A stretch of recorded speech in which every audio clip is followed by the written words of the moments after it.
Some men break when they find out. I didn't. I took notes. My name's Brooks Harris, 58 years old. Former Marine, now a security consultant. Grew up on a cattle ranch in Texas, where my old man taught me that work don't care about feelings. Lost my first wife in a car wreck 10 years back. That kind of pain guts a man. Leaves a scar deep enough to remind you what real loss feels like. What I found out about Camille, that wasn't loss. That was a lesson. It started with a feeling. Nothing dramatic. No gut-wrenching moment of realization. Just the kind of quiet certainty you get when a pattern stops making sense. Camille had been different lately. More time on her phone. Fewer glances in my direction. Conversations had turned to business-like exchanges. Schedules, bills, things that needed fixing. Not that we were ever the hearts and flowers type, but there used to be something there. One night, she was sitting at the kitchen table, scrolling through her phone. She didn't look up when I walked in. "Long day?" I asked, opening the fridge. "Same as always," she said. I pulled out a beer, twisted the cap off, took a slow sip. She barely noticed. I glanced at the screen, caught the reflection of a text bubble disappearing. "You working late again tomorrow?" I asked. "Yeah," she said. "Big project. Running behind." Camille never ran behind. She was precise to the minute, efficient like a damn machine. She didn't ramble, didn't waste time. That's why I knew she was lying. I didn't say anything. Just let it sit there between us. The worst thing you can do in a situation like this is react too soon. Men get themselves in trouble when they lash out before they know the full picture. I wasn't about to be one of those men. So I waited, watched. A few days later, she came home smelling like soap that wasn't ours. The kind they put in those boutique hotel bathrooms, clean but not familiar. I noticed she always kept her phone face down now. Her car had extra miles on it, but no new grocery bags to show for it. I let it go on a little longer. Gave her enough rope to hang herself with. Then I pulled the thread. I had a guy. Used to do recon work with him overseas. Now he ran a private investigations outfit in Houston. When I called him up, he didn't ask why. Just told me he'd have something in 48 hours. 2 days later, I had the proof. Pictures. Locations. Dates. The whole damn play-by-play. Raphael Ingram. 42. Stay-at-home dad. 3 kids. Met Camille at a school fundraiser a year ago. His wife worked long hours and he liked the attention. They met in his car, cheap motels, sometimes even in the middle of the afternoon while his youngest was at daycare. I sat on my porch, flipping through the photos one by one. A man's got 2 choices when he finds out his wife's screwing around. He can fall apart, drown himself in whiskey, beg her to explain. Or he can handle it like a man. I finished my beer, stood up and made a decision. She thought she had control. She was about to find out how wrong she was. The next morning I got up early, same as always. Made my coffee, let the dog out, read the headlines. Camille came downstairs in her robe, hair still damp from the shower. She poured herself a cup, barely looked my way. "Heading in early today?" I asked casual. She hesitated for half a second. "Yeah, got a lot to do." I nodded, took a slow sip of my coffee. That's all I gave her. No accusations, no anger, just a neutral sound she wouldn't be able to shake. People lie in the moment, but later, when they're alone, that moment festers. I wanted that hesitation sitting in her head all day. She left 10 minutes later, moving just a little too fast. I spent the next few hours laying groundwork. Called my lawyer first, made sure the house, the accounts, everything with my name on it was locked down. This wasn't going to be a screaming match over who got the furniture. I wasn't leaving her with a damn thing she could use against me. Then I called Franklin Warner, an old friend who ran a handyman service. "Need you to come by later. Got some work that needs doing." I told him. "You finally gonna fix that fence?" Something like that. He didn't ask for details. That's the thing about men like Franklin. Been through enough that they don't need the whole story to know what's happening. By noon, I was parked outside a diner near Camille's office. The place had tinted windows and a half-empty parking lot, the kind of spot where people went to have conversations they didn't want overheard. At 12:30, right on schedule, Raphael pulled up in his SUV. 2 minutes later, Camille slid into the passenger seat. They sat there talking, his hand on her thigh, her head tilted just slightly toward him. It wasn't some grand, passionate affair. Just two people who thought they'd never get caught. I took a picture, not because I needed more proof, because I wanted to look at it later to remind myself why I was doing what came next. Back home, I started packing. Not my things, hers. A suitcase, 2 garbage bags. The essentials. I wasn't interested in a long, drawn-out process. When she came back, the choice would already be made for her. Around 5, I heard her car pull into the driveway. I sat at the kitchen table, beer in hand, the photos spread out in front of me like a poker hand. She walked in, dropped her purse on the counter, and froze when she saw my face. "What?" she asked. I slid the pictures toward her. "You tell me." Her face didn't change much, just a flicker of something in her eyes. Not guilt, not regret. Calculation. Like she was already deciding how to spin this. "Where'd you get these?" "Don't insult me." She let out a slow breath, folded her arms. "All right. What do you want me to say?" "The truth." She glanced down at the pictures again, then back at me. "Fine. It happened. That all you've got? What do you want, Brooks? You want me to cry? Beg for forgiveness? That's not who I am. I never pretended to be." I leaned back in my chair, took a sip of beer. "No, you didn't." She sighed, ran a hand through her hair.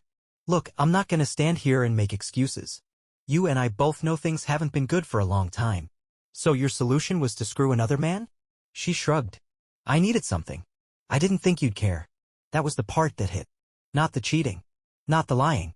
The fact that she truly believed I wouldn't care one way or the other. I stood up, nodded toward the suitcase by the door. "You're leaving." Her eyes flicked to it, then back to me. "You already decided that, huh?" "Yeah." She didn't argue. Didn't cry or scream. Just stared at me for a long moment before finally nodding. "All right," she said. She grabbed the suitcase, paused at the door. "For what it's worth, I never hated you." I didn't answer. Just watched her walk out. The second the door shut, I exhaled. Not out of relief. Out of certainty. This wasn't the end. It was just the start.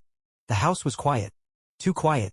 It had been Camille's space as much as mine, but now it felt like something had been cut out of it, like furniture had been rearranged and the air hadn't settled yet.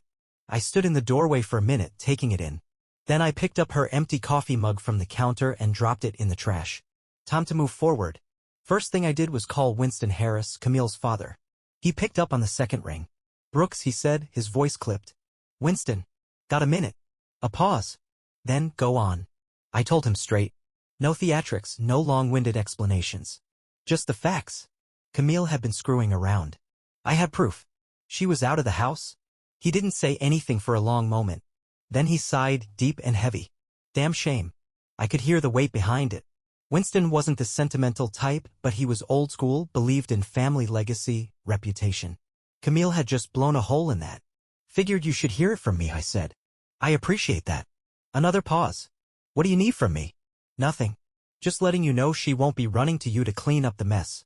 A beat of silence, then a grunt. "Understood." I hung up, knowing damn well the conversation just cost her one of the last lifelines she had. Winston wouldn't go out of his way to make her suffer, but he also wouldn't shield her. Next, I called Fiona Ingram. That one was going to be Messier. She picked up, sounding distracted. "Hello? Fiona. It's Brooks Harris." A pause, then, "Oh, Brooks. Hi. What's going on?" I kept it direct. "Figured you should know your husband's been sleeping with my wife." Silence. A long, stunned silence. Then, just barely above a whisper, "What did you just say?" "I have proof. Pictures. Dates. If you want 'em, they're yours." I could hear her breathing, slow and uneven. Are you sure?" "Yeah." She didn't cry. Didn't yell. Just went quiet for a long time. Then finally emailed them to me. "Will do." I gave her a second, then added, "Sorry you had to hear it this way." "Yeah," she said, her voice hollow. "Me too." I hung up and sent the files. That was enough for today. The dominoes were falling and I didn't need to push them any harder. By evening, I had a 6-pack cracked open with Franklin Warner on the back porch. He was a big man, built like a bull, hands scarred from years of real work. He took a sip of his beer, staring out at the dark horizon. "So she's out," he said. "Yep." "And the guy?" "Not yet." Franklin grunted, setting his beer down. "Hell of a thing. Never pegged Camille for the type." "That's because you're not stupid enough to think people don't change." He smirked at that, then leaned back in his chair. So what now? Now I let it all sink in. He nodded. Smart. Never make your last move first. We sat there in comfortable silence, the night air thick with the smell of cut grass and old wood. My phone buzzed on the table. A text from an unknown number. You son of a bitch. Raphael. I smirked, took another sip of beer, and let him sweat. I let the text sit there. Let him stew. A man like Raphael, he wasn't built for confrontation. He was built for back doors and whispered excuses, for half-truths told over car rides and PTA meetings. He sure as hell wasn't built for me. Franklin glanced at the phone, then at me. That him? Yeah. Franklin snorted. Bet he's sweating. I didn't answer. Just finished my beer and stood up. I had one more thing to do tonight. The next morning, I parked outside the elementary school where Raphael's youngest went. Not in a way that stood out, just another truck in a Texas parking lot, nothing special. I watched him walk his kid up to the front doors, all smiles and easy waves. Mr. Devoted Father. He turned back toward his SUV, checking his phone. I watched his face change when he saw me, that flicker of panic he tried to cover up. His feet slowed, then picked up again, like he was debating bolting or playing it cool. He settled for the latter, walked toward his car like nothing was wrong. I stepped out of my truck, calm, measured. Didn't move too fast, didn't make a show of it. He saw me coming and froze by his driver's side door. Brooks, he said, forcing a smile. Raphael. His throat bobbed. Listen, I held up a hand. Don't bother. He shut his mouth. I took my time looking him over. Up close, he looked smaller than I remembered. Fit, sure, but soft in the way men get when they've never had to fight for anything. His hands fidgeted at his sides. Here's what's gonna happen, I said, voice even. You're gonna tell your wife everything. You're gonna explain to your kids why their mom's crying in the kitchen. And you're gonna do it today. His jaw tightened. That's none of your business. I smiled, just barely. It is now. He huffed, shaking his head. You think you can intimidate me? I didn't answer. Just took a slow step forward into his space. He tried to hold my gaze but failed. You got a good life, Raphael, I said quietly. Or you did. Maybe you can fix it, maybe you can't. But what you won't do is drag me into your mess any further. He swallowed hard. No, I cut him off. No talking. Just do the right thing for once in your goddamn life. I stepped back, watching him process it. I could see the wheels turning, the desperate search for a way out. There wasn't one. I turned, headed back to my truck. I never meant, he started, but I was already in the driver's seat, door slamming shut behind me. By that evening, the whole thing had detonated. Fiona kicked him out. His name was getting passed around in PTA circles like a dirty secret. By the end of the week, he was sleeping in his car. Camille, on the other hand, was still grasping at straws. She hadn't left town yet, probably thinking she could smooth things over, salvage what was left. I made sure she couldn't. A few nights later, I met with Winston Harris again. We sat in his study, the smell of old leather and bourbon thick in the air. He poured 2 glasses, handed me one without a word. I won't clean up her mess, he said finally. I know.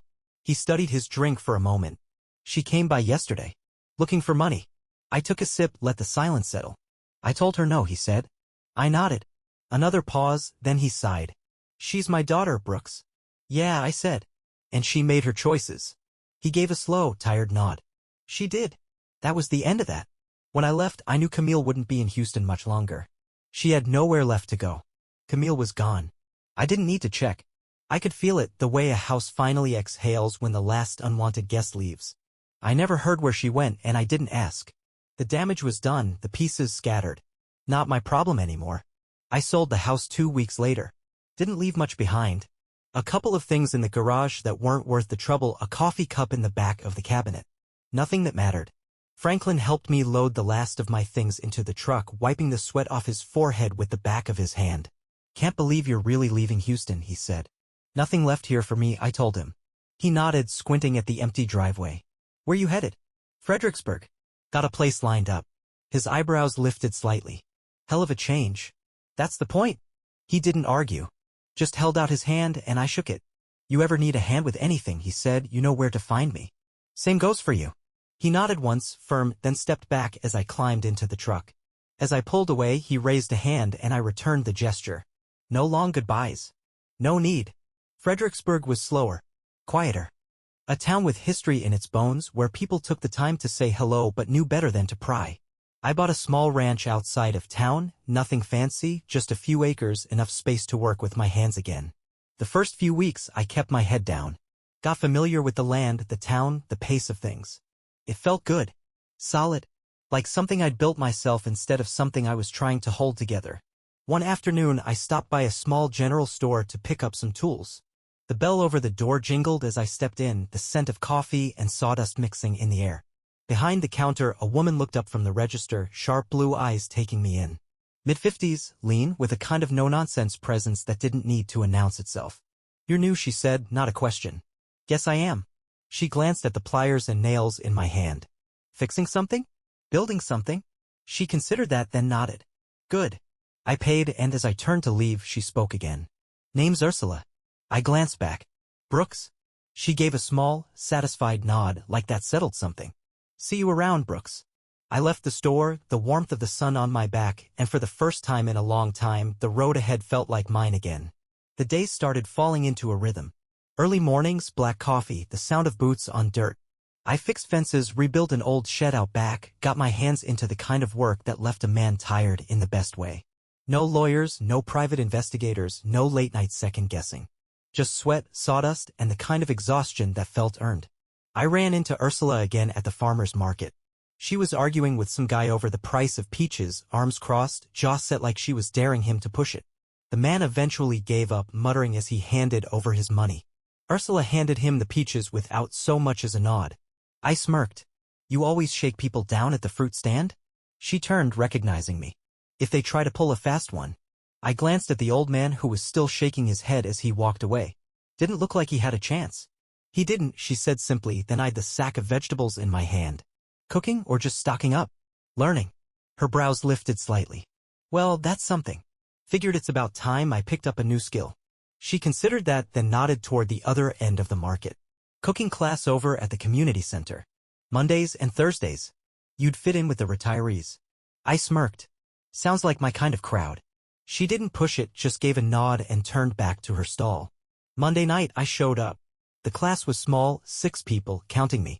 Mostly older folks, a couple of women who clearly ran their homes with military efficiency, one old rancher who muttered that he'd lived off steak and beans for 50 years and figured it was time to learn something else.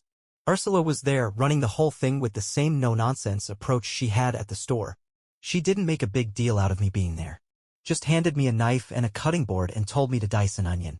I did, slow at first, then faster once the muscle memory kicked in. "Not bad," she said, watching me work. "Spent a lot of time with a K-bar," I said. "That's so?" I nodded.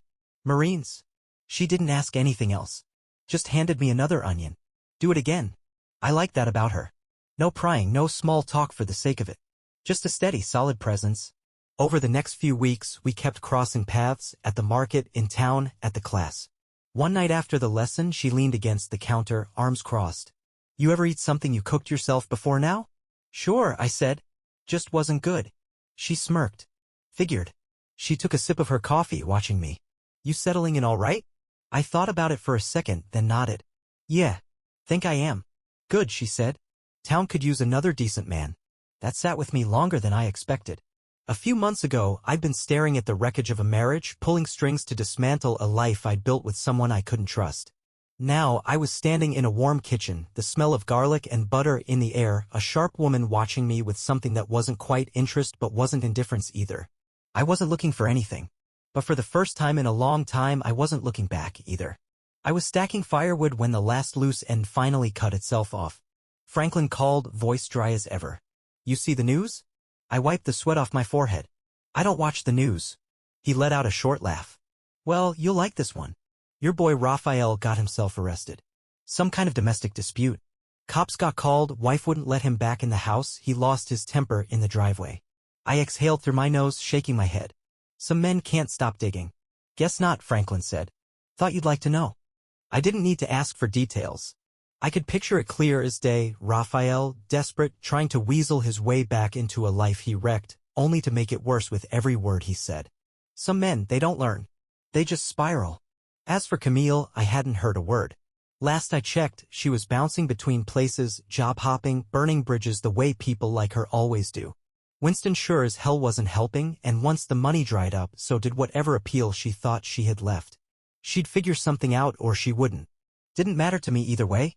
I finished stacking the wood and stood back, stretching out my shoulders.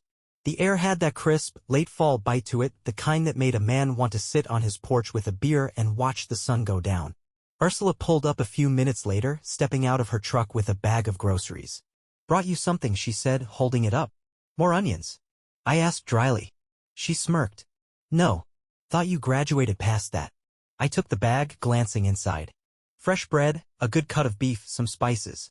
She wasn't the type to fuss over things, but she had a way of making sure people didn't slip through the cracks. "You expecting dinner?" I asked. She shrugged. "Just figured I'd make sure you had something better than canned beans." That was her way of saying she'd stick around. She didn't ask if I wanted company. She just gave me the option and let me take it or leave it. I liked that about her. I gestured toward the porch. "Beer's cold." She nodded once. "All right then." We sat out there as the sun dipped low, the sky turning the color of old leather.